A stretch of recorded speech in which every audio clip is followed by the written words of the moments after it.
Yes, well, there was a whole computer division to do the number crunching. That dated back to the very early days. I remember when I first joined in 1963, there was a room that had computer room written on it with an O, computer room. And that was the room where the computers sat. And they had about 15, 16 people in that room with calculators, electronic calculators. There was a whole grid of plugs in the ceiling that they plugged these calculators into. And Richard Hall had worked out a scheme for doing large analyses which broke it down into little bits so that the team of people could work on their calculators and do something like a factor analysis, which would probably take them a couple of weeks on their calculators. As technology advanced, we used the CSR computer in Pretoria, IBM 704, which was one of the first large-scale scientific computers.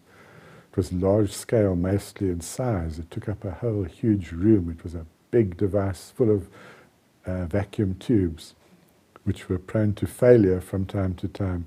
So it was recommended that if you were doing something like a factor analysis, you should run it twice to make sure that you got the same answer both times in case one of the valves had failed. But this could run for 3 or 4 hours on this computer. There was another staff member there, Miss Elder, who was the head of the data processing section. And she had a little Morris Minor, and we used to chug across to Pretoria to the CSR to run these jobs. So now, instead of a factor analysis taking a couple of weeks, we could do it in a day. We'd have to trek to Pretoria, feed the cards into the machine there, correct any errors, let it run. Then by the end of the day, we'd chug back to Johannesburg in the Morris Minor. I believe in one case when they were doing a particularly large analysis for the pupil pilot survey, they actually didn't make it home that night and they had to camp at the CSR computer lab and come back 36 hours later when the factor analysis was finished. That really puts technology progress into perspective, because today the little personal computer you have on your desk is probably something like 2,000 times more powerful than that computer, and a factor analysis will take 15 or 20 seconds to do. So it's amazing how we actually got all those analyses done in those old days. Everything's so much easier today. Yeah, the role of statistics is actually changing quite a lot now and is very involved with the development of computers. So computational statistics is a big area, which is basically what we were doing all those years ago in 1962, although things have really progressed very rapidly since that time.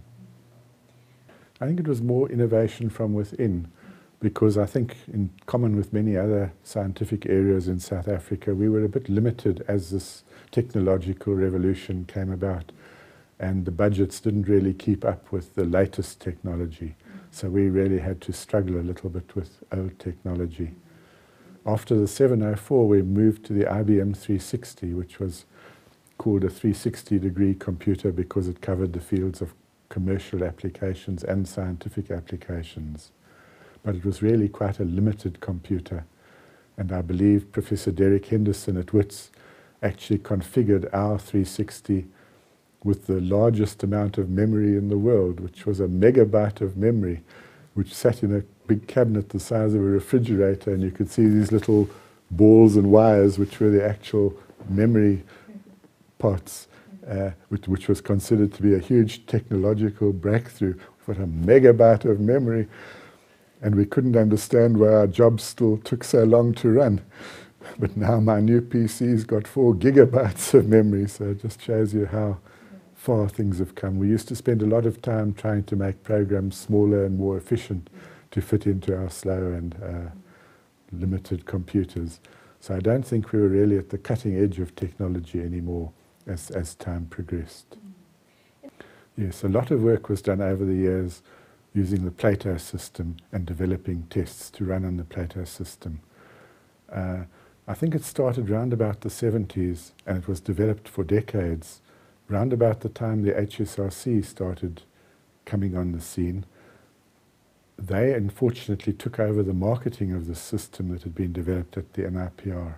And I remember a huge fuss being made by the psychometrics division because they'd actually sold the rights to the system to some other company to run at very disadvantageous terms to the NIPR.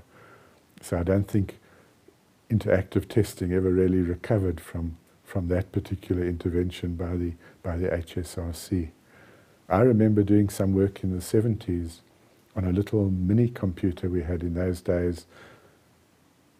The in thing was these mini computers, and they also took up most of a room actually, but a small room this time. And I remember programming one particular test that I was using for my work so that people could complete it interactively on this computer, which taxed the computer to its limits at that state of technology.